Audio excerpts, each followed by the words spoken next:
দেখুন আজকে আমি থোর দিয়ে চিংড়ি মাছ দিয়ে দেখাবো। এখানে আছে থোর আছে কুচোনো হাফ ফালির মতন, কুমড়ো ঠিক এইভাবে ডুমো করে কাটা আছে। এখানে চিংড়ি মাছ আছে 250 থেকে 300 গ্রাম ছাড়ানোই টোটালি। এখানে পরিমাণ মতো নুন দেবো, চিনির ভাগটা বেশি দেবো যেহেতু থোর বলে। কাঁচা লঙ্কা, জিরে আর তেজপাতা ফোড়ন দেবো, হলুদ দেবো পরিমাণ মতন, ভালো ঘি দেবো। আপনারা আমার চ্যানেলের পাশে থাকুন বন্ধুরা, আমি দেখাচ্ছি। জিরে, কাঁচা লঙ্কা, তেজপাতাটা আমি দিয়ে দিচ্ছি ফোড়নে,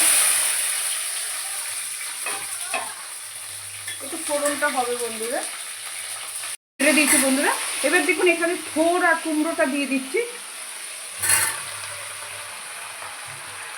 আপনারা এটা সেদ্ধ করেও করতে পারেন, আমি সেদ্ধ আর করলাম না, আমি ডাইরেক্ট দিলাম এটাকে। আচ্ছা, চিনিটা দিয়ে দিচ্ছি পরিমাণ মতন, এটা চিনির ভাগটা বেশি দিলাম, নুন দিলাম,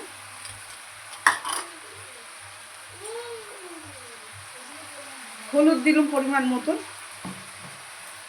রেসিপিটা যদি ভালোই যদি লাগে বন্ধুরা বেশি বেশি করে শেয়ার করবেন, লাইক দেবেন, কমেন্ট করবেন। চ্যানেলের পাশে থাকার জন্য আপনাদেরকে অবশ্যই ধন্যবাদ। আমার রেসিপিটা যখন যাবে তখন আপনাদেরকে দেখাবো। আমি সব কিছু দেখালাম, প্রণালীগুলো কী কী দিলাম আপনাদেরকে। থোরটা হয়ে গেছে, রেসিপিটা আমি একদম শেষ পর্যায়ে আমি ভালো ঘি দিয়ে দিচ্ছি এর মধ্যে। হয়ে গেছে রেসিপিটা, আমি এবার নামিয়ে দেবো।